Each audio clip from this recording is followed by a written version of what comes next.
ബഹുമാന്യനായ മുൻ സ്പീക്കർ നമ്മളുടെ ഡോക്ടർ ഈസ സാറ്, പിന്നെ എന്നെ ഇവിടേക്ക് വിളിച്ച ജബീൻ ഇർഷാദ്, നിങ്ങളുടെ വെൽഫെയർ പാർട്ടിയുടെ സംസ്ഥാന ജനറൽ സെക്രട്ടറി, അതേപോലെ തന്നെ S Irshad, advocate K S Nisar, ഇവരെയൊക്കെ ഇങ്ങനെ ഇടയ്ക്ക് വിളിച്ചോ ഒക്കെ കേട്ടും പിന്നെ ചില സ്ഥലങ്ങളിലൊക്കെ ഇങ്ങനെ കണ്ടും പരിചയമൊക്കെ ഉണ്ട്. അതിരപ്പള്ളിയുടെ സമരകാലത്തുമൊക്കെ ഇപ്പോൾ വീണ്ടും കണ്ടപ്പോൾ മുഖമൊക്കെ വീണ്ടും ഓർമ്മ വരുന്നു. എന്തായാലും ഈ യുദ്ധം തുടങ്ങുന്നതിന് മുന്നേ സമാധാനത്തെക്കുറിച്ചും യുദ്ധത്തെക്കുറിച്ചും സംസാരിക്കാൻ, അതായത് കുറ്റവും ശിക്ഷയെക്കുറിച്ച് സംസാരിക്കാൻ വേണ്ടിയിട്ട് ആണ് എന്നെ പ്ലേസ് ചെയ്തേക്കണം എന്നാണ് എനിക്ക് ടോപ്പിക് കണ്ടപ്പോൾ മനസ്സിലായത്. പരിഹാരങ്ങൾ, അത് ജബീന എന്നോടുള്ളൊരു സ്വാതന്ത്ര്യം കൊണ്ട് ഞാൻ മുന്നെഴുതിയൊരു ആർട്ടിക്കിളിനെ ബേസ് ചെയ്തിട്ടാണ് ശരിക്കും ആ തലക്കെട്ട് ഇട്ടിട്ടുള്ളത്. എന്തായാലും അപ്പം യുദ്ധം നമ്മൾ തുടങ്ങിയിട്ടില്ല. സമാനത്തെക്കുറിച്ച് സംസാരിക്കാൻ, കുറ്റത്തെക്കുറിച്ചും ശിക്ഷയെക്കുറിച്ചും സംസാരിക്കാനാണ് നമ്മളിവിടെ നിൽക്കുന്നത്. യുദ്ധം അല്ല, കുറേ കാലമായിട്ട് കോൺഫ്ലിക്റ്റ് ഉണ്ട്. അത് ഈസ സാർ പറഞ്ഞു, അത് പണ്ടേ ഉണ്ട്. മനുഷ്യൻ വാഗ്ദത്ത ഭൂമി തേടി 10 കൽപ്പനകൾ ഉണ്ടാക്കുന്ന കാലത്തിന് മുമ്പേ എന്തുണ്ട്? കോൺഫ്ലിക്റ്റ് ഉണ്ട്. ആ കോൺഫ്ലിക്റ്റിന് പരിഹാരമായിട്ടാണ് നമ്മൾ 10 കൽപ്പനകൾ ഉണ്ടാക്കിയത്. പിന്നെയും കുറേ കൽപ്പനകളും ബുക്കുകളൊക്കെ വന്നു. അപ്പോൾ കോൺഫ്ലിക്റ്റ് എല്ലാ കാലത്തും ഉണ്ട്. ആ എല്ലാ കാലത്തും സഹജീവനത്തെക്കുറിച്ചും നമ്മൾ ചർച്ചകൾ നടക്കുന്നുണ്ട്. ആ സഹജീവനത്തെക്കുറിച്ച് നടക്കുന്ന ചർച്ചകളിൽ എന്നെ സംബന്ധിച്ചിട്ട് ഇപ്പോൾ ഈ ഒരു സെമിനാറിന് ഞാൻ വരാനുള്ള ഒരു കാരണം, പൊതുസമൂഹത്തിൻ്റെ ഒരു ബാലൻസിനെ കുറിച്ച് ചിന്തിക്കുന്ന ഏറ്റവും പ്രധാനപ്പെട്ട ആൾക്കാരാണ് ഒരു പൊതുസമൂഹത്തിലെ, നമ്മൾ പറയുന്നത് എന്താണ്, ഒരു ജ്ഞാന സമൂഹത്തിനെ അടിസ്ഥാനമാക്കി രാഷ്ട്രീയ ബോധത്തോടുകൂടി പ്രവർത്തിക്കുന്ന മനുഷ്യർ. അപ്പോൾ അവരോട് സംസാരിക്കുക എന്നുള്ളത് വളരെ ഞാൻ എന്താണ്, ഒരു ശാസ്ത്രജ്ഞനാണ്, അതോടൊപ്പം തന്നെ ഉള്ളിലെ ചെറിയ ആക്ടിവിസമൊക്കെ ഉള്ള ഒരാളാണ്. ശാസ്ത്രം പ്രായോഗികമാക്കുക എന്നുള്ളതിലാണ് എൻ്റെ കൂടുതൽ ചിന്തകൾ എപ്പോഴും നടക്കാറുള്ളത്. അപ്പം അതുകൊണ്ട് അതെൻ്റെ ഒരു ഉത്തരവാദിത്തമാണ് ഇവിടെ നിങ്ങളോട് വന്ന് സംസാരിക്കണം എന്നുള്ളതിനെ കുറിച്ച്. അപ്പോൾ പരിഹാരം ഉണ്ടോയെന്ന് ചോദിച്ചു കഴിഞ്ഞാൽ, നമ്മൾ പഴയ ലോകത്ത് പരിഹാരമില്ലാത്ത ഒരു കാര്യമില്ല എന്ന് പറയാം. പിന്നെ നമ്മൾ സാധാരണ ഡോക്ടർമാരൊക്കെ പറയുന്ന പോലെ എല്ലാം ദൈവത്തിൻ്റെ കയ്യിലാണെന്നും പറയാം, ഇങ്ങനെയും പറയാം. പക്ഷെ എന്നാലും പരിഹാരമുണ്ട്. അപ്പം നമ്മളതിനെക്കുറിച്ച് ചിന്തിക്കാനായിട്ടാണല്ലോ നമ്മൾ ഇരിക്കുന്നത്. അപ്പം ഞാനതിൻ്റെ 1-2 ചെറിയ കാര്യങ്ങളിലേക്ക്, ഇതുവരെയുള്ള നമ്മളുടെ മനുഷ്യൻ്റെ ചിന്തകളെ കുറിച്ച്, ഇപ്പോൾ അത് ഈസ സാറ് പറഞ്ഞ കാര്യങ്ങൾ ഞാൻ റിപ്പീറ്റ് ചെയ്യുന്നില്ല. കഴിയുന്നതും കുറച്ച് സമയം എനിക്ക് പറയാനുള്ള ചില കാര്യങ്ങൾ പറയാനും പിന്നെ നമുക്ക് കൂടുതൽ ചർച്ച, അതായത് എനിക്ക് തോന്നുന്നത് 20 മിനിറ്റിനുള്ളിൽ നമുക്ക് ഒരു സാധനം കേട്ടിരിക്കാൻ പറ്റില്ല.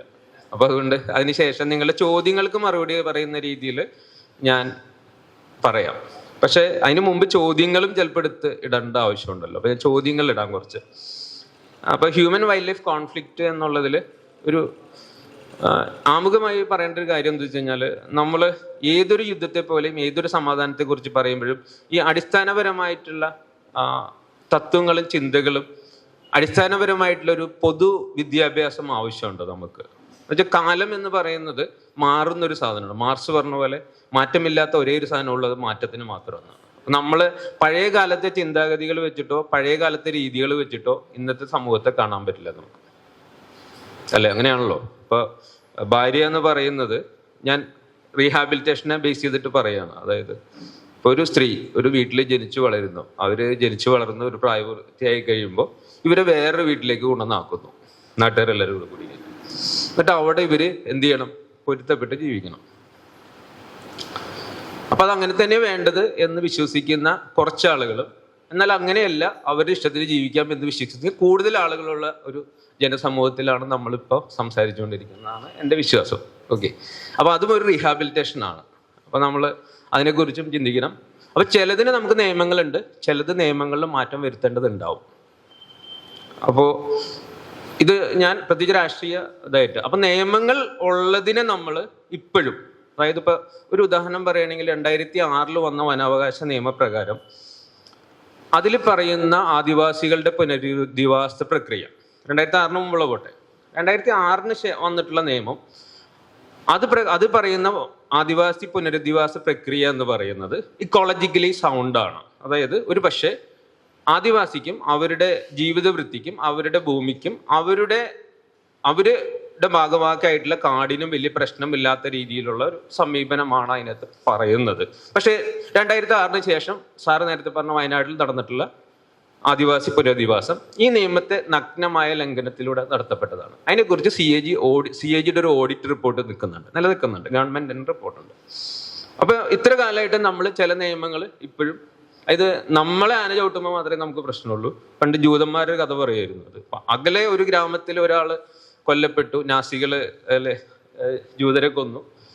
തൊട്ടടുത്ത ഗ്രാമത്തിൽ കൊല്ലപ്പെട്ടു, എൻ്റെ ഗ്രാമത്തിൽ തന്നെ ഒരാൾ കൊന്നു, എൻ്റെ അയൽവക്കത്ത് കൊന്നു, അടുത്തത് ഞാനായിരുന്നു. അതുവരെ ഞാൻ ആക്ട് ചെയ്തില്ല എന്നാണ് ജൂതന്മാർ പറഞ്ഞിരുന്നത്. അതായത് അവരുടെ പരമ്പരാഗതമായിട്ടുള്ള മൊഴി അതാന്ന് പറയുന്നത്. അത്ര അലസന്മാരായിരുന്നു ജൂതന്മാർ. ആ അലസതയിൽ നിന്നാണ് അവരിന്ന് സാമ്രാജ്യം കെട്ടിപ്പടുക്കാൻ നോക്കുന്നത്. അവർ ചെയ്യണം ശരിയാണോ തെറ്റണോ എന്നുള്ളതല്ല ഞാൻ പറഞ്ഞത്. എന്തൊക്കെ പറഞ്ഞാലും അക്രമത്തിന്, ലോകത്തിലെ ഏറ്റവും കൂടുതൽ ആക്രമിക്കപ്പെട്ട ജനത എന്നുള്ള പേരിൽ നിന്ന് ലോകത്തിലെ ഏറ്റവും കൂടുതൽ ആക്രമിക്കുന്ന ജനത എന്നുള്ള പേരിലേക്ക് അവരിപ്പോൾ മാറി എന്ന് എനിക്ക് പറയാനുള്ളൂ. ചരിത്രത്തിൽ അങ്ങനെയാണ് അതിൻ്റെ രീതി. അപ്പോൾ ഈ ഒരു തിയറി, അപ്പോൾ ഞാൻ അതുകൊണ്ട് ഹ്യൂമൻ വൈൽഡ് ലൈഫ് കോൺഫ്ലിക്റ്റ് എന്ന് പറഞ്ഞു കഴിഞ്ഞാൽ ഒരു മനുഷ്യനും വന്യജീവിയും തമ്മിലുള്ള ഇടപെടലിൽ, ഇന്ററാക്ഷൻ, സാറ് നേരത്തെ പറഞ്ഞ ഇടപെടലിൽ രണ്ട് കൂട്ടർക്കും തെറ്റായി കാര്യങ്ങൾ, അവരുടെ പ്രോപ്പർട്ടിക്ക് ഡാമേജ് ഉണ്ടാവുന്നു, അവരുടെ ലൈഫിന് ഡാമേജ് ഉണ്ടാവുന്നു, അവരുടെ സ്വസ്ഥതയ്ക്ക്, മാനസിക വ്യവഹാരങ്ങൾക്ക് നഷ്ടം ഉണ്ടാകുന്നു എന്നുള്ളത് എന്നെയാണ് നമ്മൾ കോൺഫ്ലിക്റ്റ് എന്നുള്ള ഡിഫൈൻ ചെയ്യാൻ തുടങ്ങിയത്. ഒരു ശാസ്ത്ര പദമായി ലോകം അംഗീകരിക്കപ്പെടുന്നത്. അപ്പൊ അതിൽ ഈ വൈൽഡ് ലൈഫ് എന്താണ്? വൈൽഡ് ലൈഫ് എന്ന് പറഞ്ഞു കഴിഞ്ഞാൽ സാധാരണ ഭാഷയിൽ പറഞ്ഞു കഴിഞ്ഞാൽ മൃഗങ്ങളാണ്. ഏത് മൃഗങ്ങൾ? നമ്മൾ വീട്ടിൽ പിടിച്ച് വളർത്താത്ത വന്യമായി കാണുന്ന മൃഗങ്ങൾ. പക്ഷെ മൃഗങ്ങൾ അത് സാധാരണ ഭാഷയിൽ. പക്ഷെ ശാസ്ത്രീയമായി പറഞ്ഞ മൃഗങ്ങൾ മാത്രമല്ല, എല്ലാം തന്നെ നമ്മ മെരുക്കി വളർത്താത്ത എല്ലാം വന്യജീവിയാണ്. അങ്ങനെയാണെങ്കിൽ കോവിഡ് വൈറസും വന്യജീവിയായിട്ട് വരും. പാമ്പ് വന്യജീവിയാണ്. സസ്യങ്ങൾ വന്യജീവിയിൽപ്പെടും. അപ്പൊ മാൻ അനിമൽ കോൺഫ്ലിക്റ്റിന്റെ കഥകൾ നമ്മളിപ്പോൾ പറയുമ്പോൾ സാറ് പറഞ്ഞപ്പോൾ എനിക്ക് നേരത്തെ ഒരു കാര്യം ഓർമ്മ വരുന്നത്. അതായത് ആര്യന്റേക്ക് എന്നുള്ളൊരു പുസ്തകമുണ്ട്. അല്ലെങ്കിൽ ഇന്ത്യയിൽ ഏറ്റവും അധികം വനം നശിപ്പിക്കപ്പെട്ടത് പഴയ പോളിസിയുടെ കാലഘട്ടത്തിലാണ്. ഇപ്പൊ നിങ്ങളിന്ന് പറയുന്ന നിലമ്പൂർ തേക്കുണ്ടായതോ അല്ലെങ്കിൽ തേയിലത്തോട്ടങ്ങൾ ഉണ്ടായതോ അല്ലെങ്കിൽ ബ്രിട്ടീഷുകാരെക്കാൾ കൂടുതൽ വനം നശിപ്പിച്ചത് നമ്മുടെ സർക്കാർ തന്നെയാണ്. ഒരു കാലഘട്ടത്തിൽ ആളുകൾക്ക് ഇപ്പോൾ പൂനം കൾട്ടിവേഷൻ, കാട്ടിലേക്ക് ആളുകളെ കൃഷി ചെയ്യാൻ അനുവദിക്കുന്നു. കാട്ടിലെ ആളുകൾ പോയിട്ട് കുറച്ചാൾ കൃഷി ചെയ്യുന്നു, അവിടെ തേക്ക് വെക്കുന്നു. തേക്ക് 7 വർഷം ആവുന്നവരെ നമ്മളൊക്കെ അവിടെ താമസിക്കാം, കപ്പ നടാം. അപ്പം നമ്മളവിടെ താമസിക്കുന്നു, അങ്ങനെ അവിടെ സെറ്റിൽ ചെയ്യുന്നു. അതിൽ നിന്ന് കുറേ ആളുകൾ തിരിച്ചു പോരുന്നു, കുറേ ആളുകൾ അവിടെ സ്ഥിരം താമസിക്കുന്നു. തേക്കായി മാറുന്നു. ആ സ്ഥിരം താമസിക്കുന്ന ആളുകൾക്ക് പിന്നെ പട്ടയം കിട്ടുന്നു. ഇങ്ങനെ പിന്നെ നമുക്ക് ക്ഷാമം വന്ന സമയത്ത് ഗ്രോമോർ ഫുഡ് ക്യാമ്പയിന്റെ ഭാഗമായിട്ട് സർക്കാർ ഭൂമി പതിച്ചു കൊടുക്കുന്നു. വ്യാവസായിക വിപ്ലവത്തിന്റെ കാലത്ത് വ്യവസായം തുടങ്ങാൻ, തൊഴിലുണ്ടാക്കാൻ വേണ്ടിയിട്ട് നമ്മളെ ഗോളിയോ റയോൺസിനും ഒക്കെ അടക്കം വലിയ വലിയ വനഭൂമികൾ പതിച്ചു കൊടുക്കുന്നു.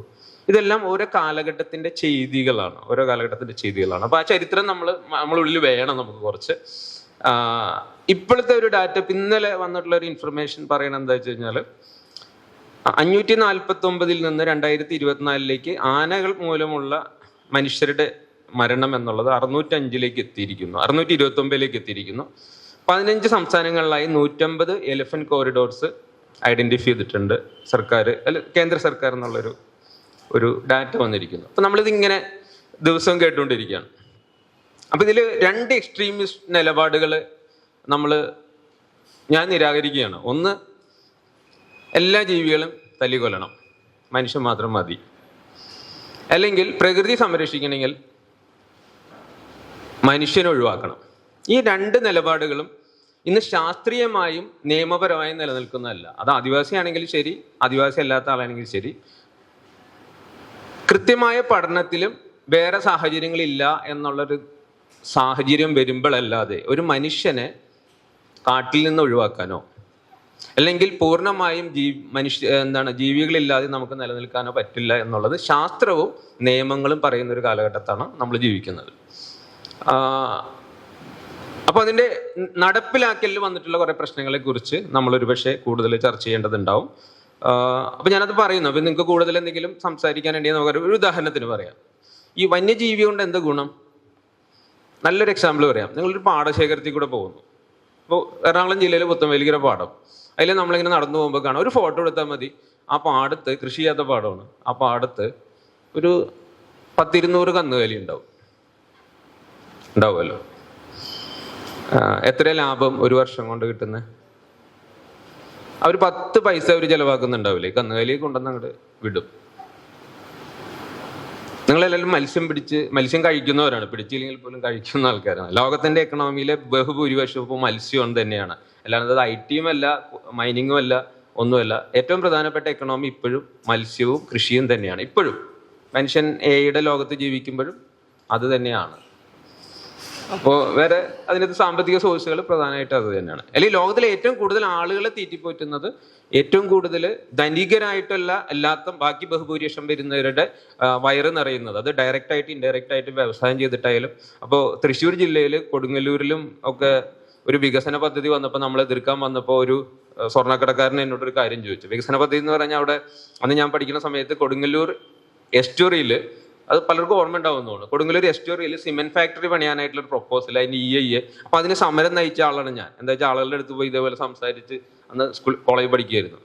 അപ്പൊ അന്ന് ഇവിടുത്തെ ഒരു സ്വർണ്ണക്കടക്കാരൻ, സാധാരണ സ്വർണ്ണക്കടക്കാരൻ എന്നോട് ചോദിച്ചു, വികസനം വേണ്ട, നിങ്ങളൊക്കെ വികസനത്തിന് എതിരാവുന്ന ആളാന്ന് പറഞ്ഞു. ഞാൻ ചോദിച്ചു, എനിക്ക് നിങ്ങളെ പൈസ വേണ്ട. നമ്മളന്ന് ഒരു ചെറിയ പിരിവ് എടുത്തിരുന്നു. അപ്പൊ പറഞ്ഞു, പൈസ വേണ്ട, എനിക്ക് നിങ്ങളൊരു കാര്യം പറയാനെന്ന് പറഞ്ഞു.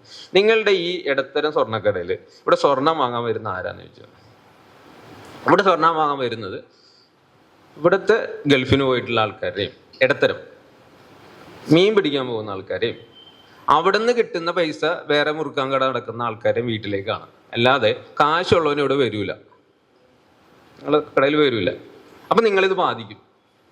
ഇവിടെ സിമെന്റ് ഫാക്ടറി വന്നു കഴിഞ്ഞാൽ, മുൻപ് ഹാർബർ ഇല്ലാണ്ടായി കഴിഞ്ഞാൽ നിങ്ങളെ ബാധിക്കും. ആ എസ്റ്റൂറി ഇല്ലാണ്ടായി കഴിഞ്ഞാൽ നമ്മുടെ കടൽ തീരത്തെ ബാധിക്കും എന്ന് പറഞ്ഞ പോലെ ഒരു പ്രശ്നം.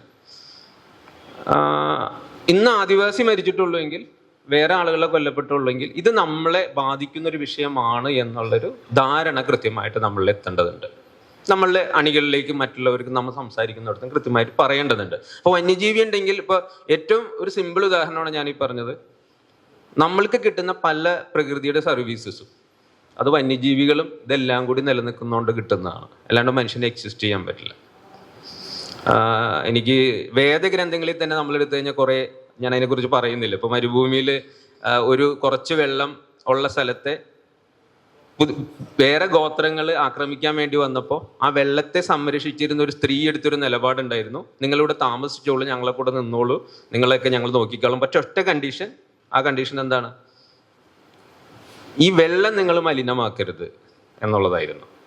ആദ്യത്തെ ഒരുപക്ഷെ ഇപ്പൊ ഖുർആൻ വായിച്ചു നോക്കുമ്പോൾ, ഞാൻ പറഞ്ഞു കേട്ടിട്ടുള്ളതാണ്, ഖുർആൻ വായിച്ചു നോക്കുമ്പോൾ ആദ്യത്തെ ഒരു എഗ്രിമെന്റ് ഏതാന്ന് പറയണേ, ഈ ഗ്രീൻ ട്രീറ്റി. അതായത് നിയമപരമായിട്ട് ഇത് നശിപ്പിക്കില്ല എന്നുള്ളൊരു പ്രതിജ്ഞ എല്ലാവരും എടുക്കണം. നിങ്ങൾ തമ്മിൽ തല്ലിച്ചെത്താലും കുഴപ്പമില്ല, പക്ഷെ ഇത് നശിപ്പിക്കരുത് എന്നുള്ളൊരു പ്രതിജ്ഞ എടുക്കണം എന്നുള്ള നിലപാട്. അപ്പൊ ഇത് ഇന്നൊന്നും തുടങ്ങിയതല്ല, നമ്മൾ ഈ പറയുന്ന ചർച്ചകളും കാര്യങ്ങളും. അപ്പൊ 2 എക്സ്ട്രീമിസ്റ്റ് നിലപാടുകളെ ഞാൻ ശക്തമായിട്ട് എതിർക്കുകയാണ്. മനുഷ്യന് മാത്രമായിട്ട് ഭൂമിയിൽ എക്സിസ്റ്റ് ചെയ്യാൻ പറ്റില്ല, ആന്ത്രോപോസെൻട്രിക് ആയിട്ട് നമുക്ക് നിൽക്കാൻ പറ്റില്ല. എക്കോസെൻട്രിസം വേണോ, അത് അതിൻ്റെ ഇടയിലുള്ള ഒരു രീതി വേണോ എന്നുള്ളത്. അതേപോലെ തന്നെ ഒരു സാധാരണ മനുഷ്യന്റെ കാഴ്ചപ്പാടിൽ നമ്മൾ നോക്കുമ്പോൾ, ഒരാൾ കുറച്ച് കൃഷി ചെയ്ത് ജീവിക്കുന്നു, അയാളുടെ വീട്ടിൽ ഇത് വന്ന് വന്യജീവി സംഘർഷം കൊണ്ട് പ്രശ്നമുണ്ടാകുന്നു. എൻ്റെ വീട്ടിൽ ഒരാൾ പാമ്പ് കടിയേറ്റ് മരിക്കുന്നു. എൻ്റെ ഒരു സുഹൃത്ത് ആദിവാസി കാട്ടിലെ ആനയാൽ കൊല്ലപ്പെടുന്നു. ഇത് വലിയ പ്രശ്നമാണ് എന്നെ സംബന്ധിച്ചിട്ട്. അപ്പൊ അതിനെ നമുക്ക് നിസ്സാരവൽക്കരിക്കാനും പറ്റില്ല. നമുക്കിങ്ങനെ ഗവൺമെന്റിനെ കുറിച്ച് കുറ്റം പറഞ്ഞ് മറ്റാളുകളെ കുറ്റം പറഞ്ഞൊന്നും രക്ഷപ്പെടാനൊന്നും പറ്റുമൊന്നുമില്ല. ഇത് എൻ്റെ പിഴ, എൻ്റെ വലിയ പിഴ, എൻ്റെയും കൂടി പിഴയാണ്. Okay, we are the traffic. പണ്ട് ട്രാഫിക്കിലൂടെ പോണ വഴിക്ക് ഒരു കുട്ടി എന്നോട് പറഞ്ഞു, ഭയങ്കര ട്രാഫിക് ജാം, നമുക്ക് പോകാൻ പറ്റില്ല എന്നൊരു ഡയലോഗ് അധ്യാപകൻ പറഞ്ഞപ്പോൾ അവിടെ ഇരുന്ന് കുട്ടി പറഞ്ഞൊരു ഡയലോഗ് എനിക്ക് ഓർമ്മ വരികയാണ്. We are the traffic. ഞാനും കൂടിയാണ്, നമ്മളും കൂടിയല്ലേ ട്രാഫിക് ഉണ്ടാക്കുന്നത്, ജാം ഉണ്ടാക്കുന്നത്. ഓക്കെ, അപ്പൊ നമുക്ക് അതിൽ നിന്ന് രക്ഷപ്പെടാൻ പറ്റില്ല. അപ്പൊ ഇതിൽ ചില മിത്തുകൾ, ഉദാഹരണത്തിന് ഒരു എലഫന്റിന്റെ ഡാമേജ് എന്ന് പറഞ്ഞു കഴിഞ്ഞാൽ, ഒരു ആന വയനാട്ടിലൊരു വയലിൽ കയറി കഴിഞ്ഞാൽ ആ വയൽ വേണമെങ്കിൽ മൊത്തം നശിപ്പിക്കാൻ പറ്റും ഒരു ആനക്കൂട്ടം കയറി കഴിഞ്ഞാൽ.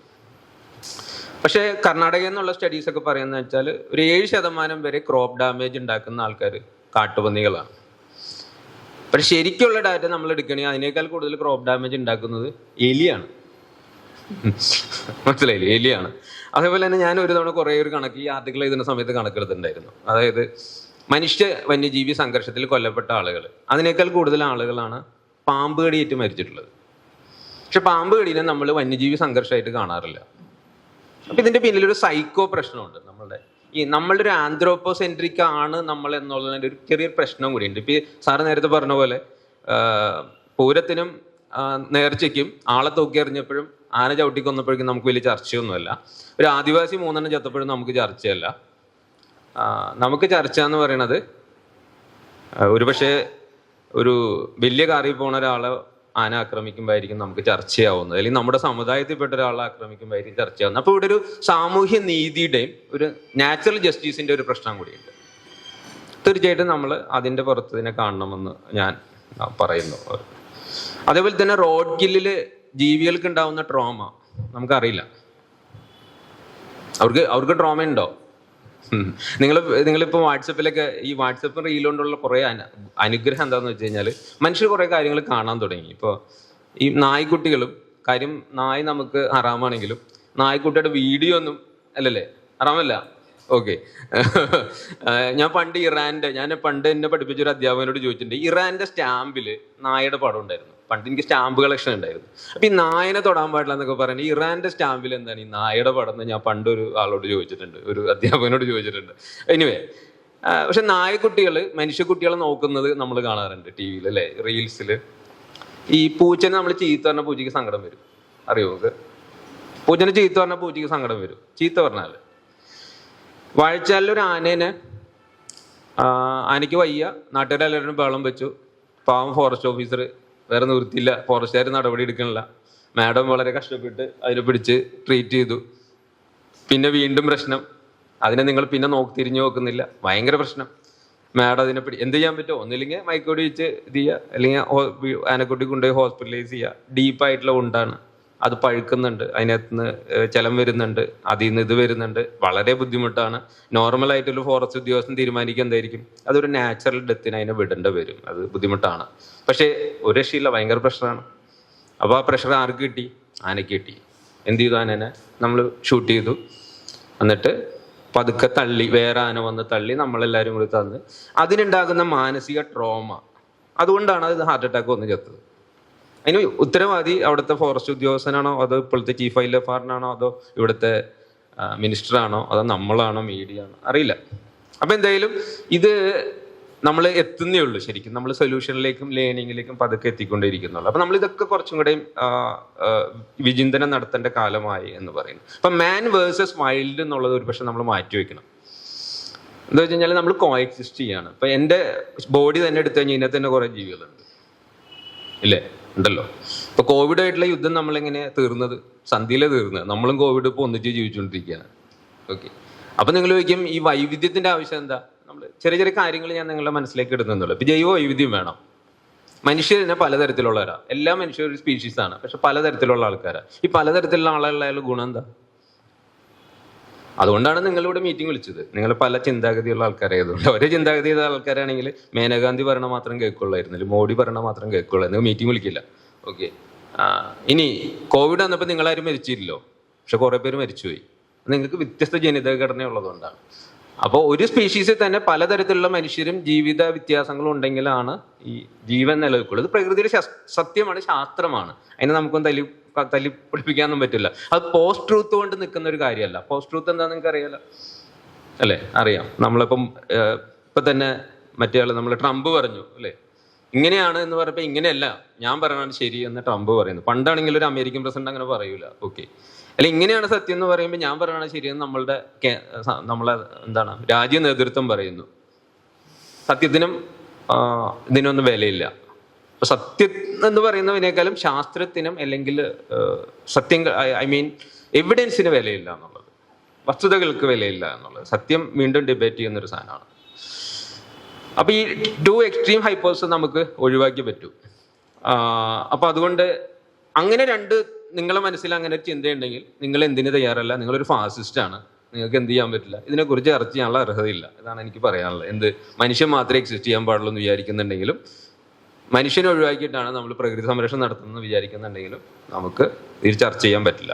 ഈ പ്രശ്നം സോൾവ് ആവില്ല. There is no resolution. War തന്നെ, യുദ്ധം തന്നെ ഉണ്ടാവുള്ളൂ. അപ്പോൾ ഇതില് ഞാൻ കുറച്ച് എവിഡൻസ് പറഞ്ഞു. ഇഷ്ടംപോലെ സ്റ്റഡീസ് ഉണ്ട്. അതായത് ലോകത്ത് ജീവിക്കുന്ന മനുഷ്യരെ പാസ്റ്ററൽ ലാൻഡിൽ, ഗ്രാസ് ലാൻഡ്സിലൊക്കെ ഈ പ്രകൃതി ഉള്ളത് കൊണ്ടാണ് മനുഷ്യൻ എക്കണോമി നന്നായിട്ട് ജീവിക്കുന്നത് എന്നുള്ള ഇഷ്ടം പോലെ സ്റ്റഡീസ്. എന്നുവെച്ചാൽ പണ്ടൊക്കെ സ്റ്റഡി പറയണം. പിന്നെ നേരത്തെ സാറ് പറഞ്ഞൊരു കാര്യം ഉണ്ടായിരുന്നു, ഈ വന്യജീവികൾ നമ്മൾ വിചാരിക്കുന്ന പോലെ മനുഷ്യനില്ലാത്ത സ്ഥലത്ത് ജീവിക്കുന്നൊന്നുമല്ല. ഇഷ്ടം പോലെ സ്റ്റഡീസ് ഉണ്ട്. വിദ്യാർത്ഥിയുടെ ഒക്കെ ലെപ്പേഡ്സിനെ കുറിച്ചുള്ള സ്റ്റഡി പറയുന്നത് ചില പുലിയൊന്നും കാട്ടിലേ പോണില്ല എന്ന്. അത് നമ്മൾ ഈ പറയുന്ന വേസ്റ്റ് വരുന്നതിന് കാലത്തിന് മുമ്പുള്ള സ്റ്റഡിയാണ്. ഇതുവരെ നമ്മളെ കൂടെ ഉണ്ട്. അപ്പം ഞാൻ 2 ഇൻസിഡൻറ്റ് പറയാം. അപ്പോൾ അതിൽ വാഴച്ചാലിൽ കുറേ കാലം മുന്നേ, മലക്കപ്പാറ നിങ്ങൾക്ക് അറിയാം, വാൽപ്പാറ നിങ്ങൾ കേട്ടിട്ടുണ്ട്. വാൽപ്പാറയിൽ എപ്പോഴും പുലി മനുഷ്യരെ പിടിക്കും. എന്തുകൊണ്ടാണ് പുലി മനുഷ്യരെ പിടിക്കുന്നത്? വാൽപ്പാറയെ കുറിച്ച് നിങ്ങളൊരു ഗൂഗിൾ എർത്തിലെടുത്ത് നോക്കുക. പശ്ചിമഘട്ടത്തിൽ സെൻട്രൽ കേരളയിൽ ആനമലൈസിലെയും അതിൻ്റെ തൊട്ടുപുറത്തുനിന്ന് വരുന്ന എല്ലാ വാലീസും റേഡിയേറ്റ് ചെയ്തൊരു കുട പോലെ ഒന്നിച്ച് കയറുന്ന സ്ഥലമാണ് അത്. എല്ലാ അനിമൽസും എല്ലാ ആളുകളും എല്ലാ പുഴയുടെ ഉത്ഭവമൊക്കെ തുടങ്ങുന്ന ഒരു സ്ഥലം. ആ സ്ഥലം പണ്ടേ നമ്മൾ തേയിലത്തോട്ടാക്കി മനുഷ്യരവിടെ താമസിക്കുകയാണ്. അപ്പോൾ എന്ത് പറഞ്ഞാലും ആനയ്ക്കൊക്കെ അതിൽ പോയേ പറ്റൂ. അതായത് പറമ്പിക്കുളത്ത് നിന്ന് ആന കയറി അങ്ങോട്ട് പോകും, മൂന്നാറിൽ നിന്നുള്ളവർ ഇങ്ങോട്ട് വരും, വാഴച്ചാലിൽ നിന്നുള്ളവർ അങ്ങോട്ട് കയറും. ആന മാത്രമല്ല എല്ലാ ജീവികളും പോകും. അപ്പോൾ അവിടെ ഒരു കോൺഫ്ലിക്റ്റ് സോൺ ആണ് പണ്ടേ. പക്ഷെ അവിടെ ഒരു പുലി ഒരു കുട്ടിയെ പിടിച്ചപ്പോൾ ഇവിടെ ഭയങ്കര മീഡിയ പ്രശ്നം വന്നു. അന്ന് ബിനോയ് വിശ്വമാണ് മിനിസ്റ്റർ. ആ മീഡിയ പ്രശ്നത്തിന്റെ പശ്ചാത്തലത്തിൽ നമ്മളിവിടെ പ്രശ്നം നടക്കുമ്പോൾ പത്രം റിപ്പോർട്ട് ചെയ്യണത് മലക്കപ്പാറയിൽ പുലിയെ പിടിച്ചു. പക്ഷെ മലക്കപ്പാറയല്ല പുലി വിളിച്ചത്, വാൽപ്പാറയാണ്. വാൽപ്പാറ മലക്കപ്പാറയിൽ നിന്നും 40 കിലോമീറ്റർ അല്ലെങ്കിൽ 22 കിലോമീറ്റർ അകലെയാണ്. അവിടെ തമിഴ്നാട്ടിലാണ്. ഓക്കെ, പക്ഷെ ഇവിടെ എന്തെങ്കിലും ചെയ്തേ പറ്റൂ. അന്ന് ബിനോയ് വിശ്വം പറഞ്ഞു ഓർഡർ ഇട്ടുകാരുന്ന വൃത്തിയില്ല, പുലിക്ക് കൂട് വയ്ക്കും. എവിടെ കൂട് വയ്ക്കും? തമിഴ്നാട്ടിൽ കൊണ്ടുപോയി കൂട് വയ്ക്കാൻ പറ്റും. നമ്മ മലക്കപ്പാറയെ കൂട് വെച്ചു. ഓക്കെ, മലക്കപ്പാറയെ കൂട് വെച്ച് 2 പുലിനെ വിളിച്ചുകൊണ്ടുപോയി വയനാട്ടിൽ കൊണ്ടുപോയിട്ട് റിലീസ് ചെയ്തു. അന്ന് ഞങ്ങൾ അവിടെ ഈ ഫോറസ്റ്റിനൊക്കെ വേണ്ടി പല സർവേ ചെയ്തുകൊണ്ടിരിക്കുമ്പോൾ നമുക്കറിയാം അവിടെയുള്ള പുലിക്ക് 2 കുഞ്ഞുങ്ങളുണ്ടായിരുന്നു. ആ 2 കുഞ്ഞിൽ ഒരെണ്ണത്തിനെ പിറ്റേ ദിവസം വൈൽഡ് ഡോഗ്സ് കടിച്ചു വന്നു. ഓക്കെ, അപ്പൊ നമ്മളവിടുത്തെ ആദിവാസികൾ, അത് ചാനൽ റിപ്പോർട്ട് എങ്ങനെയാന്ന് വെച്ച് കഴിഞ്ഞാൽ, ചാനൽ റിപ്പോർട്ടർ ഒരു ആദിവാസിയുടെ അടുത്ത് അല്ലെങ്കിൽ നാട്ടുകാരുടെ അടുത്ത് ചോദിക്കും ഇവിടെ പുലി ഉണ്ടോ? നോർമലായിട്ട് നമ്മൾ ചോദിച്ചു കഴിഞ്ഞാൽ അവർ പറയാം ഇവിടെ പുലിയുണ്ട്, പണ്ടേ തൊട്ടുള്ളതാണ്, ഇവിടെ എല്ലായിടത്തും പുലിയുള്ളത്, ഞങ്ങൾ കാണണം, ഇടയ്ക്ക് കാണാം, ഇങ്ങനെയാണ് അവർ പറയാം. പക്ഷെ നമ്മളിതിങ്ങനെ ഭയങ്കര എന്തൂസിയാസ്റ്റോട് ചോദിക്കുമ്പോൾ ഒരു രസമുണ്ടല്ലോ, ഇവൻ ഞാൻ ഇങ്ങനെ പറയുമ്പോൾ ഇവൻ എന്നോട് കുറച്ച് അട്രാക്ഷൻ വരുന്നുണ്ട്.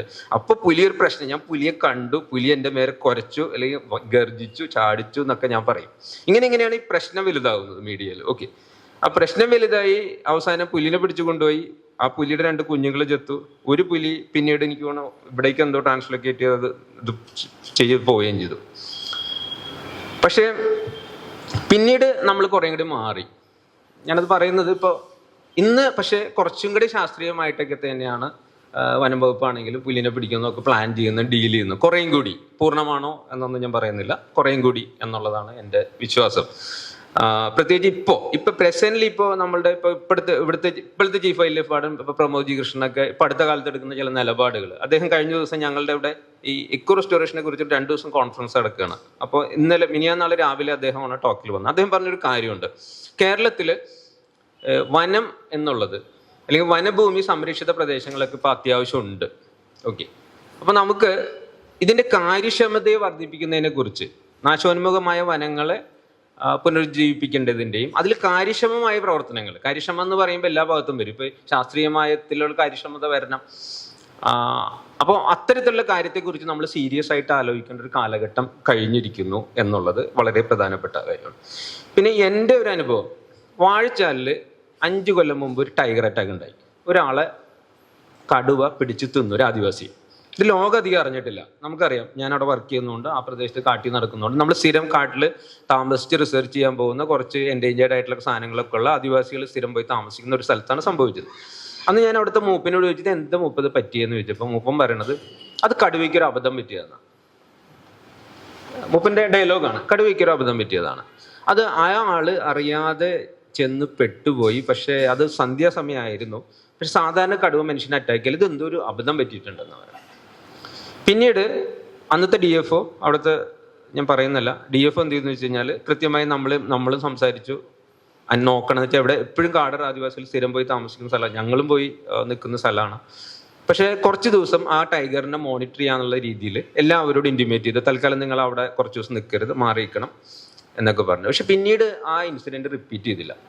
അതിന് ശേഷം എന്ത് സംഭവിച്ചു എന്ന് വെച്ച് കഴിഞ്ഞാൽ ഇപ്പോൾ അയാളുടെ മകൻ കുറേ നാൾ അവിടെ പിന്നെ താമസിക്കാൻ പോകാറുണ്ടായില്ല, എനിക്കറിയാം അയാൾ. പക്ഷെ ഇപ്പം ഞാൻ ഈ വർഷം പോകുമ്പോൾ അവരവിടെ തന്നെ താമസിക്കുന്നുണ്ട്, കാട്ടിൽ പോയി തേനെടുത്തൊക്കെ ജീവിക്കുന്നുണ്ട്.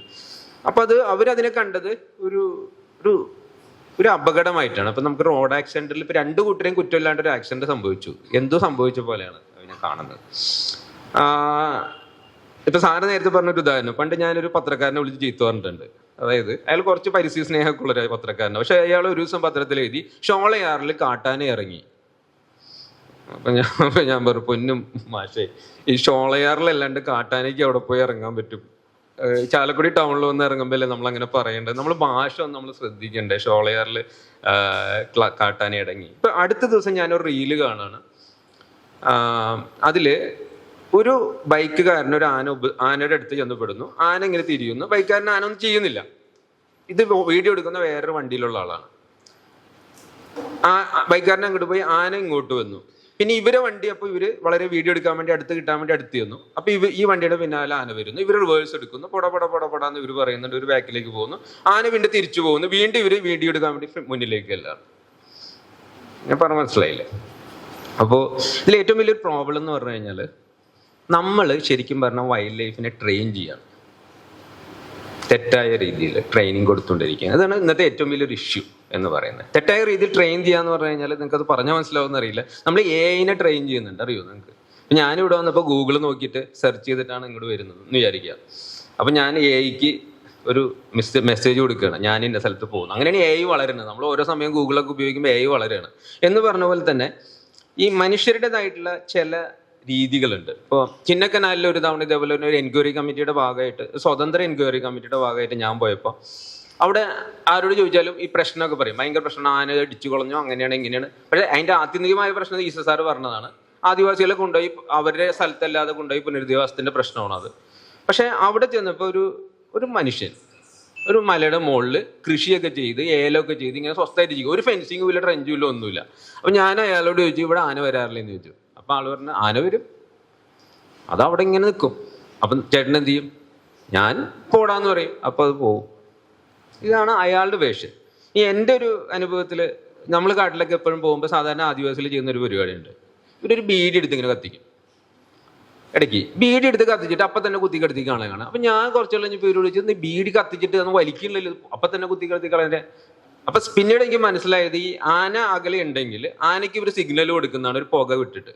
ഓക്കെ, അല്ലെങ്കിൽ ഒരു വാക്കത്തി ഉണ്ടെങ്കിൽ അത് തിരിച്ചു പിടിച്ചിട്ട് ഈ ഇതിങ്ങോട്ട് ഇങ്ങനെ തട്ടും. ഓക്കെ, അല്ലെങ്കിൽ ഒരു കല്ല്, വാക്കത്തി ഇല്ലെങ്കിൽ ഒരു കല്ല് എടുത്തിട്ട് മരത്തം ഇങ്ങനെ കൊട്ടിയിട്ട് വെച്ചുണ്ടാകും. അപ്പൊ മനുഷ്യൻ വരുമെന്ന് പറയുമ്പോൾ ആന പൊതുവെ മാറി നിൽക്കും. ഇതാണ് രീതി.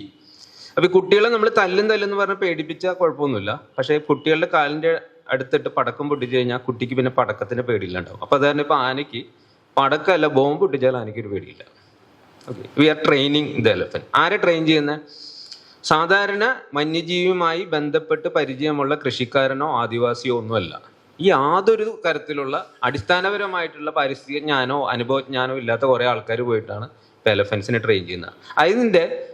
അതിന്റെ ഡാമേജ് അനുഭവിക്കുന്നത് ഈ പാവപ്പെട്ട ആദിവാസികളാണ്. എന്താ വെച്ചാൽ അവരുടെ പഴയ സൈക്കോളജി ഒന്നും ഇപ്പൊ ആനയുടെ അടുത്ത് വലിക്കില്ല. ഇപ്പൊ ഞങ്ങൾ തന്നെ പറയും, പണ്ട് ഇവർക്കൊക്കെ ഒരു ഇതുണ്ട്, ഇങ്ങനെ ആനയെ കണ്ടു കഴിഞ്ഞാൽ ഒരു മാറി നിന്ന് ഇവരുടെ ഭാഷയിൽ 2 ഡയലോഗ് പറയാം, എന്നിട്ട് ഒരു മന്ത്രം ചെല്ലുന്ന പോലെ ഒരു വിശ്വാസമാണ് അതിന്റെ പുറത്ത്. അങ്ങനെ ചെയ്ത് കഴിഞ്ഞാൽ ആന മാറും, മെജോറിറ്റി ആന മാറും. മാറിയിട്ടുണ്ട്. പണ്ട് ആന ഒരു മനുഷ്യൻ ഒരു കുടിലിൻ്റെ ഉണ്ട് എന്ന് അറിഞ്ഞു കഴിഞ്ഞാൽ അത് പൊളിക്കൂല. പക്ഷെ മനുഷ്യനില്ലെങ്കിൽ പൊളിച്ചു കളയും. അത് നമ്മളെ മാത്രമല്ല, KSEBിയുടെ ബോർഡാണെങ്കിലും ഡാം വയ്ക്കുമെന്ന് പറഞ്ഞ ബോർഡാണെങ്കിലും ആന എടുത്ത് കളയും. മനുഷ്യന്റെ ടച്ചുള്ള എന്ത് സാധനം ഉണ്ടെങ്കിലും ആന എടുത്ത് കളയും. പക്ഷെ മനുഷ്യൻ അതിൻ്റെ ഉള്ളിലുണ്ടെങ്കിൽ അത് വരില്ല. എനിക്ക് തന്നെ അനുഭവമുണ്ട്. ഞാൻ റോഡിൽ ഇങ്ങനെ ഒരു ദിവസം മല കയറി നടന്നിട്ട് ക്ഷീണിച്ചിട്ട് ഒരു സ്ഥലത്ത് കിടന്ന് ഉറങ്ങിപ്പോയി. നേരം വെളുത്ത് നോക്കുമ്പോണ്ട് എൻ്റെ തലയുടെ ഭാഗത്ത് ആനപ്പിണ്ടുണ്ട്. എനിക്കറിയില്ല എന്താ സംഭവിച്ചെന്നുള്ളത്. അങ്ങനെയാണ് ആനയും വന്യജീവികളും അങ്ങനെ തന്നെ. കരടിയെ മാത്രമാണ് പൊതുവെ കുറച്ചും കൂടെ നമ്മൾ പേടിക്കുക. ആനയുടെ പിന്നെ സൈസ് വെച്ചിട്ട് നമ്മൾ എന്താ വെച്ചാൽ ഈ വലിയ സൈസുള്ള ആൾക്കാരായിട്ട് തല്ലുപിടിക്കാൻ പോകുമ്പോൾ നമ്മൾ കുറച്ച് ഡിസ്റ്റൻസ് പാലിക്കണം എന്നുള്ള ഒരു മിനിമം ബോധം പോലും നമുക്കില്ലാത്തതിൻ്റെ ചെറിയൊരു പ്രശ്നമാണ് ആനയായിട്ടുള്ള പ്രശ്നം.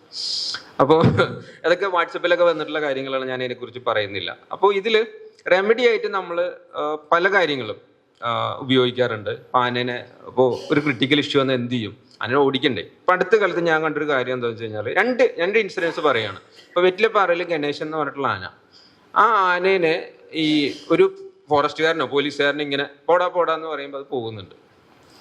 അവിടെ തന്നെ ഒരു ആനക്കൂട്ടം നിൽക്കുന്ന സ്ഥലത്ത് അവിടെ വാച്ചറായിട്ട് വർക്ക് ചെയ്യുന്ന ഒരാൾ, അതിൽ ആദിവാസിയും അല്ല, സാധാരണ നാട്ടുകാരനാണ്.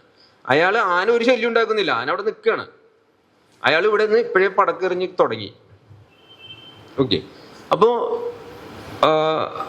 പിന്നെ നമ്മൾ ഉപയോഗിക്കുന്ന പല control remedies, lethal control, non lethal control. ഇത് ലീതൽ കൺട്രോൾ എന്ന് പറഞ്ഞപ്പോൾ അതിനെ കൊല്ലാൻ തീരുമാനിക്കുന്നു. വേറെ നിവൃത്തിയില്ല. ഇപ്പോൾ ഇടുക്കിയിൽ വയനാട്ടിൽ നമ്മളൊരു ടൈഗറിനെ കൊല്ലണമെന്ന് തീരുമാനിച്ചു. വേറെ നിവൃത്തിയില്ല, ഇനിയൊന്നും ചെയ്യാൻ പറ്റില്ല. ചിലതിനെ നമുക്ക് ട്രാൻസ്ലൊക്കേറ്റ് ചെയ്യാം. ഞാൻ നേരത്തെ പറഞ്ഞ പോലെ പുലിനെ ട്രാൻസ്ലൊക്കേറ്റ് ചെയ്യുന്നു, മനുഷ്യരെ ട്രാൻസ്ലൊക്കേറ്റ് ചെയ്യാം.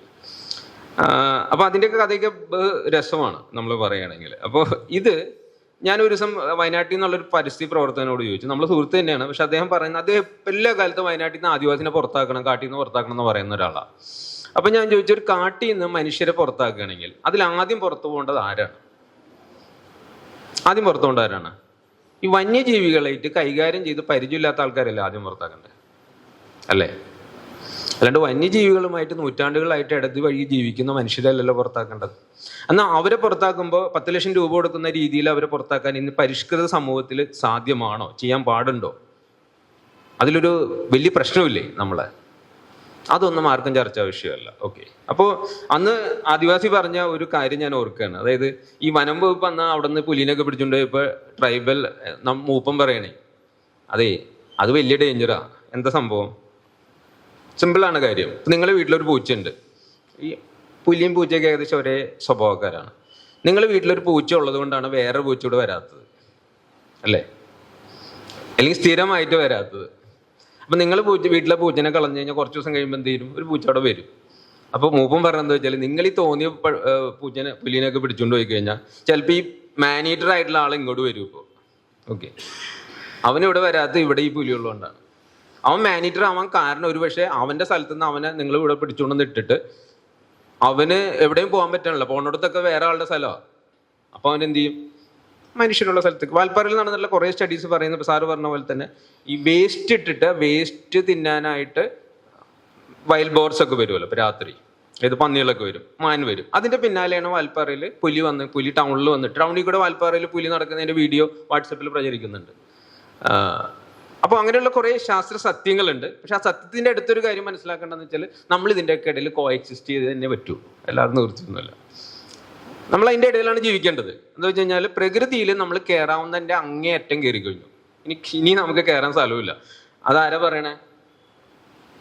പ്രകൃതി തന്നെ പറയണേ, കാലാവസ്ഥ വ്യതിയാനം പറയുന്നത്. വയനാട്ടിൽ നിന്ന് ഇപ്പോൾ കേരളത്തിൽ നമ്മൾ മൊത്തത്തിൽ എടുക്കുകയാണെങ്കിൽ കേരളത്തിൻ്റെ ഇപ്പം ഞാൻ വർക്ക് ചെയ്യുന്ന കോളേജിൻ്റെ ആ തീരപ്രദേശത്ത് 10 കിലോമീറ്റർ ദൂരത്തോളം, അല്ല 10 കിലോമീറ്റർ ഒന്നും അല്ല, എത്രയോ പഞ്ചായത്തിലാണ് എനിക്ക് തോന്നുന്നു നമ്മുടെ കോൺസ്റ്റിറ്റ്യുവൻസി കൈപ്പമംഗലം കോൺസ്റ്റിറ്റ്യൂൻസി വരുന്ന എല്ലാ പഞ്ചായത്തിലെ ആളുകളെ 10 ലക്ഷം രൂപ കൊടുത്ത് കടൽ തീരത്ത് നിന്ന് ഒഴിവാക്കുകയാണ്. നിങ്ങൾക്കറിയാലോ അല്ലേ? അത് 10 ലക്ഷം രൂപ കൊടുത്തിട്ട് പുനർഗൃഹ പദ്ധതി ഒഴിവാക്കാന്ന് പറഞ്ഞാൽ, പക്ഷെ അവിടെ ഒരു ഗുണമുണ്ട്. ഇവരെ സ്ഥലം പോകുന്നില്ല, ഇവർക്ക് അവിടെ പോവാം. പക്ഷെ എന്തുകൊണ്ട് മാറ്റി പാർപ്പിക്കേണ്ടി വരുന്നു? കടലാക്രമണം കൂടുന്നു. എന്തുകൊണ്ട് കടലാക്രമണം കൂടി? ഒന്ന് നമുക്ക് പറയും കാലാവസ്ഥ വ്യതിയാനം. അത് നമ്മളിപ്പോൾ ഈ കാടടച്ച് മറ്റുള്ള എല്ലാവരും കുറ്റം പറയുന്ന പോലത്തെ ഒരു കാര്യമാണ് കാലാവസ്ഥ വ്യതിയാനം. കാലാവസ്ഥ വ്യതിയാനം മാത്രമൊന്നുമല്ല, കേരളത്തിൽ കടൽ തീരങ്ങളിൽ മണലുണ്ടാവുന്ന ഒരു പ്രോസസ്സ് എന്ന് പറയുന്നത്, പുഴയിലൂടെ വരുന്ന മണൽ വർഷക്കാലങ്ങളിൽ അവിടെ അടിഞ്ഞുകൂടുകയും കടലടക്കി മണലെടുക്കുകയും ചെയ്യുക എന്നുള്ളത് സ്വാഭാവിക പ്രതിഭാസമാണ്. അപ്പോൾ ഈ പുഴയിലുള്ള വരുന്ന മണൽ എന്ന് പറയുന്നത് അണക്കെട്ടുകൾ നിർമ്മിച്ച കാലം തൊട്ട് അത് നിന്നു, മണൽ വരുന്നില്ല, കടലെടുക്കുന്നുണ്ട്. പിന്നെ കാലാവസ്ഥ വ്യതിയാനം ഒരു കാരണമാണ്. അപ്പോൾ ഞങ്ങൾ അടുത്തൊരു സ്റ്റഡി തന്നെ കേരളത്തിൻ്റെ കോസ്റ്റിൽ കഴിഞ്ഞ 30 വർഷത്തിനുള്ളിൽ തന്നെ 400 മീറ്ററോളം അവിടെ കടൽ കയറിയിട്ടുണ്ട്. ഓക്കെ. അപ്പം നമ്മളൊരു വൾണറബിൾ സോണിൽ ജീവിക്കുന്ന മനുഷ്യർ. ഒന്നില്ലെങ്കിൽ എപ്പോഴും വേണമെങ്കിലും അവിടെ നിന്ന് മാറിപ്പോകാൻ തയ്യാറായിട്ടാണ് കടൽത്തീരത്ത് ആൾക്കാർ ജീവിക്കുന്നത്, അല്ലെങ്കിൽ മാറിക്കൊണ്ടിരിക്കുന്നത്. ഇനി വയനാട്ടിലോ? അപ്പോൾ കേരളത്തിൽ എവിടെയാണ് സേഫ് ആയിട്ടുള്ള സ്ഥലം? അപ്പോൾ കേരളം എന്നല്ല പേര് നമ്മൾ പറയേണ്ടത്, മലനാട് എന്നാണ് പറയേണ്ടത്. ഈ മലനാടിൻ്റെ ഗുണങ്ങളുണ്ട് നമുക്ക്, പ്രകൃതിയുടെ കുറേ ഗുണങ്ങൾ. അതുകൊണ്ടാണ് നമ്മൾ ഇത്രയും പേരോട് ജീവിക്കുന്നത്.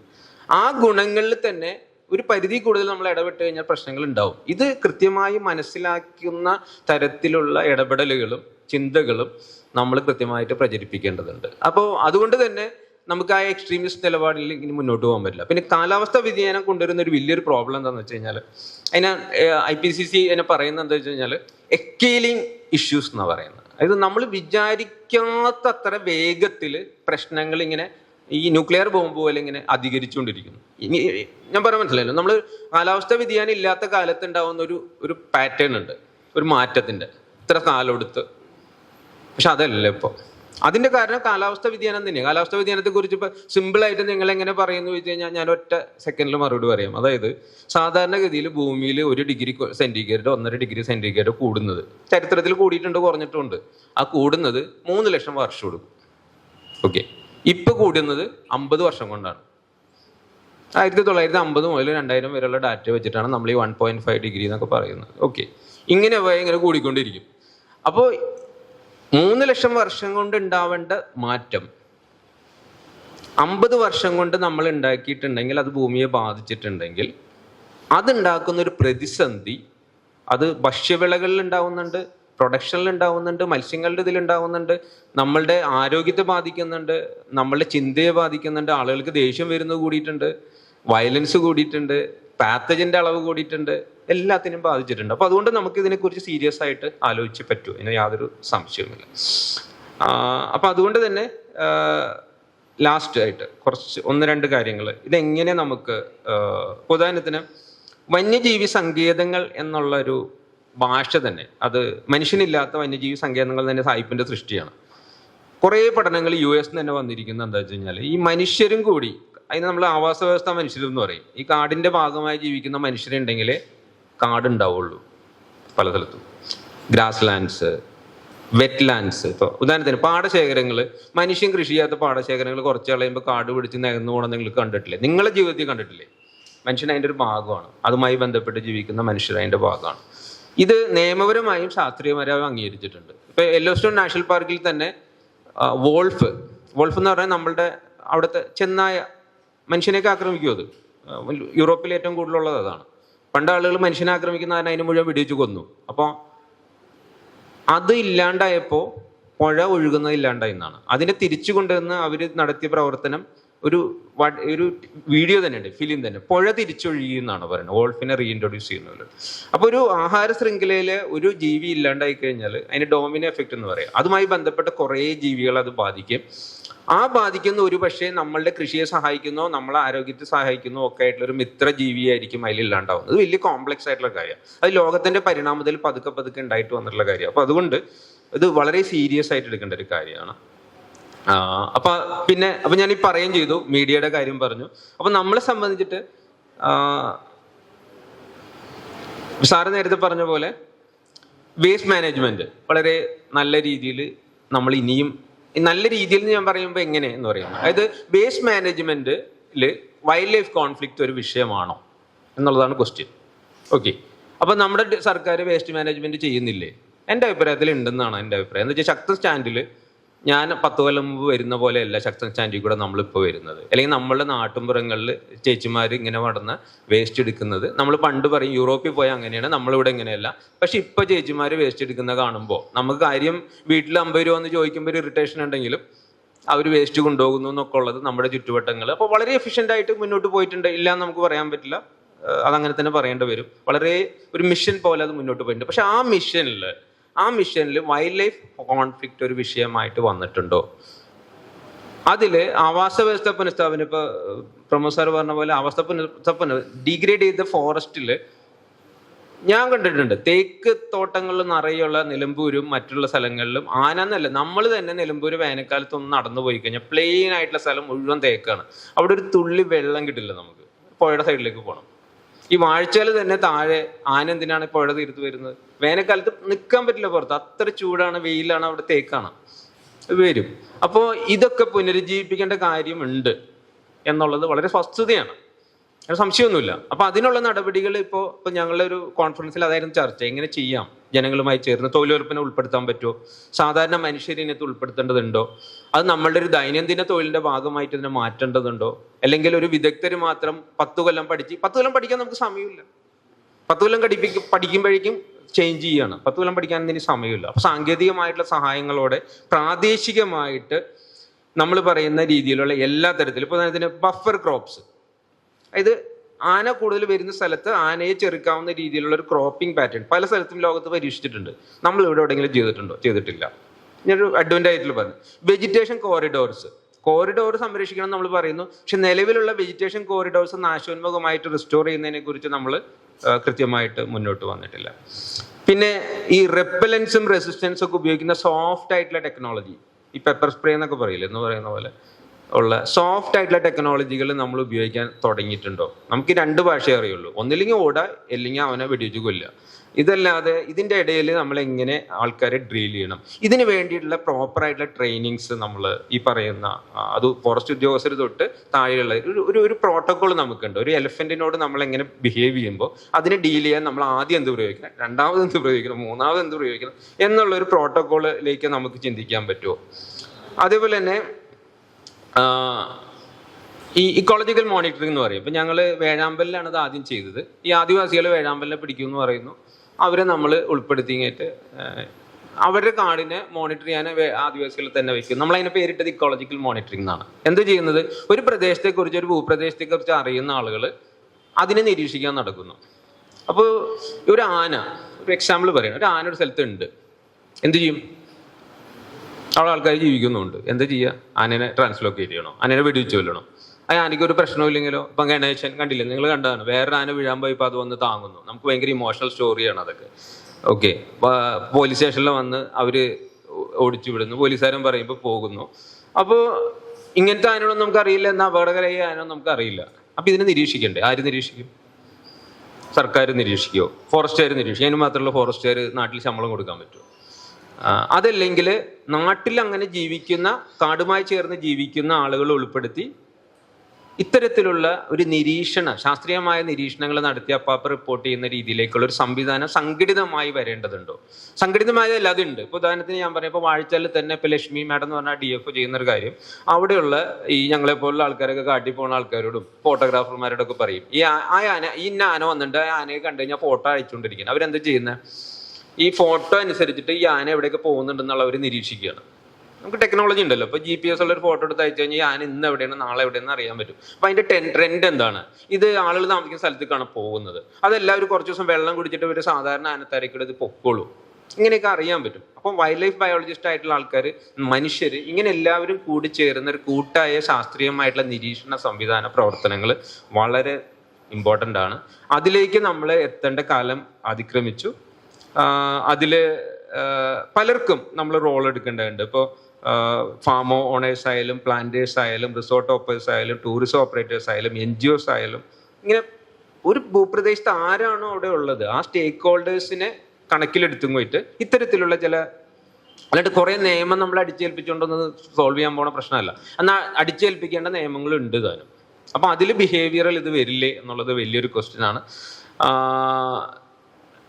പിന്നെ ഞാൻ ഈ പറഞ്ഞ പോലെ പറഞ്ഞു വന്നു, അതായത് 2 കാര്യങ്ങൾ കൂടി. ഒന്ന്, മനുഷ്യരെ നിലനിൽക്കുന്ന പ്രകൃതി, മനുഷ്യനും കൂടിയുള്ള പ്രകൃതി, ആ മനുഷ്യന്റെ അളവിന്റെ തോത് വ്യത്യാസം ഉണ്ടാവുന്നു മാത്രം. ഇപ്പോൾ ഒരു റെയിൻ ഫോറസ്റ്റിന്റെ ഉള്ളിൽ ഒരു ആദിവാസി, ഇപ്പോൾ കാടൊരു ആദിവാസി പോയിട്ട് മഴക്കാലത്ത്, നിങ്ങൾക്ക് വിശ്വസിക്കാൻ പറ്റില്ല, മഴക്കാലത്ത് ഈ ആനയും പുലിയും ഒക്കെ ഉള്ള മഴ നിർത്താതെ നിന്ന് മാസങ്ങളോളം പെയ്യുന്ന സ്ഥലത്ത് നമ്മൾ വിചാരിക്കുക അവരെന്താണ്, അവർ ആ സമയത്ത് വീട്ടിലൊന്നിരിക്കുന്നല്ലേ? അങ്ങനെയല്ല, അവർ ആ സമയത്ത് ഒരു ഷെഡ് വെച്ച് കെട്ടിങ്ങിയിട്ട് അവിടെ പുഴയുടെ തീർത്ത് പോയിരുന്ന് മീനും പിടിച്ച് സുഖമായിട്ട് ജീവിക്കുക. സുഖമായിട്ടെന്ന് ഞാൻ അവരുടെ ഭാഷയിൽ പറയാം, അവർ ചെയ്യുക.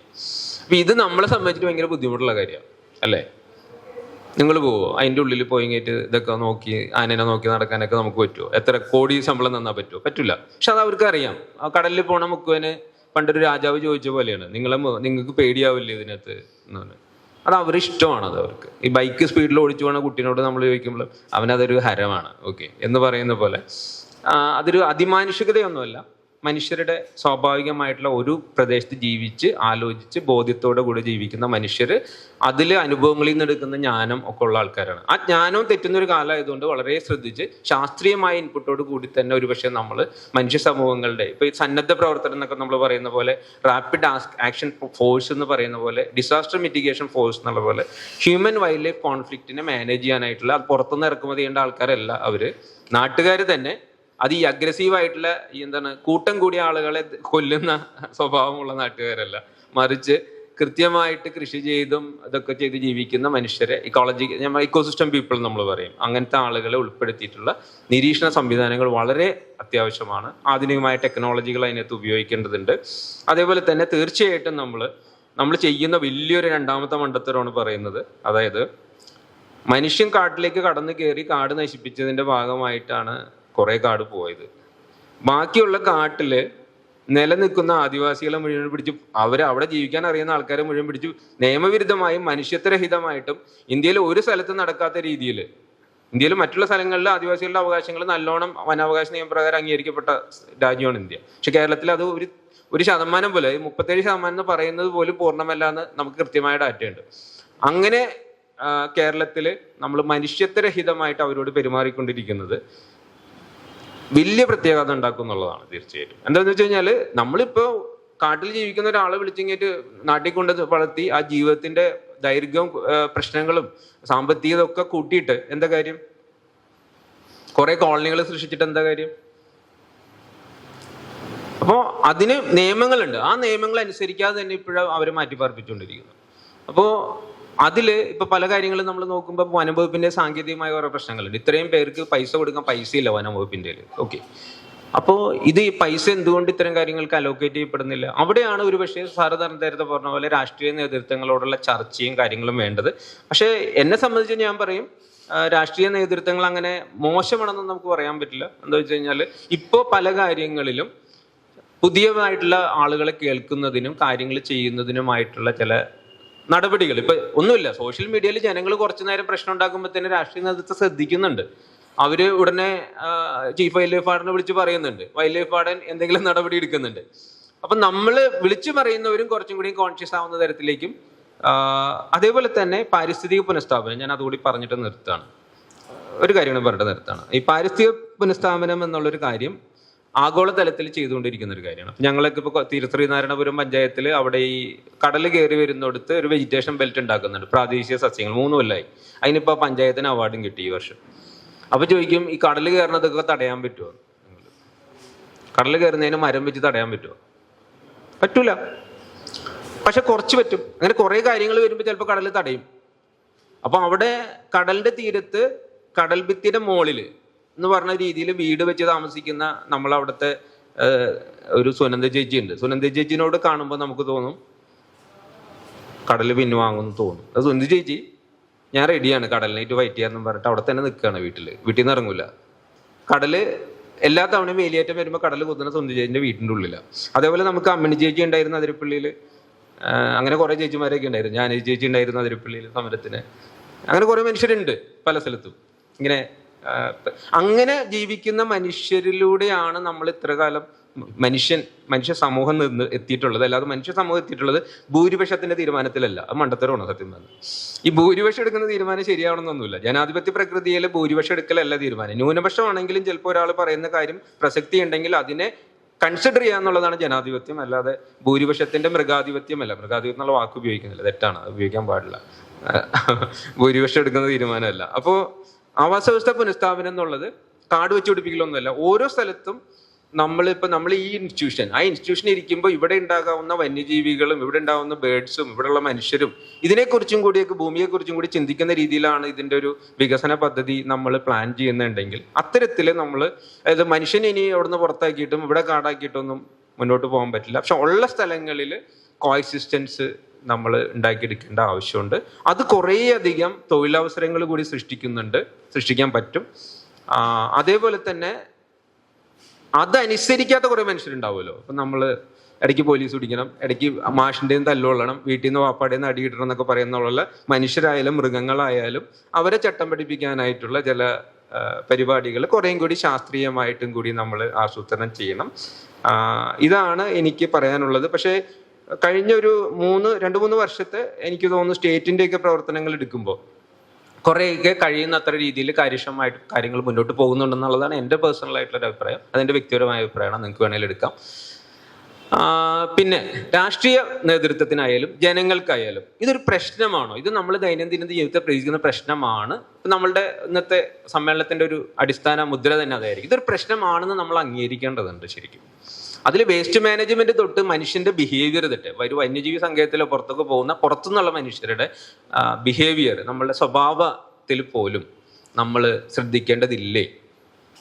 അത്തരത്തിലുള്ളൊരു അവയർനെസ്, ഒരു ഇക്കോളജിക്കൽ അവയർനെസ് കാലാവസ്ഥാ വ്യതിയാനത്തിന്റെ കാലത്തിൽ എല്ലാവരിലും ഉണ്ടാക്കുക എന്നുള്ളത് എല്ലാ ജ്ഞാന പൊതു രാഷ്ട്രീയ സമൂഹങ്ങളുടെ ഒരു റെസ്പോൺസിബിലിറ്റി അല്ലേ എന്നുള്ളത് കൂടി ഞാൻ മുന്നോട്ട് വയ്ക്കുകയാണ്. തീർച്ചയായിട്ടും ഈ ഒരു ചർച്ച പി സാർ ഇപ്പോൾ ഗവൺമെന്റ് ഇതിലൊന്നും ഇല്ല, പക്ഷെ എക്സ്പെർട്ട് ആണ്, പലപ്പോഴും ഗവൺമെന്റിന്റെ തലങ്ങളിൽ ഇരിക്കുന്ന ഒരാളാണ്. അപ്പൊ അവിടെ കുറേയും കൂടി കാര്യങ്ങൾ പറയാനുള്ള വോയിസ് ഉണ്ട്. നിങ്ങളൊരു ജനസമൂഹമാണ്, രാഷ്ട്രീയ നേതൃത്വങ്ങൾ ഇവിടെയുണ്ട്, മറ്റു രാഷ്ട്രീയ കക്ഷികളുടെ ഇടയിലും ഈ ചർച്ചയൊക്കെ നടക്കുന്നുണ്ട്.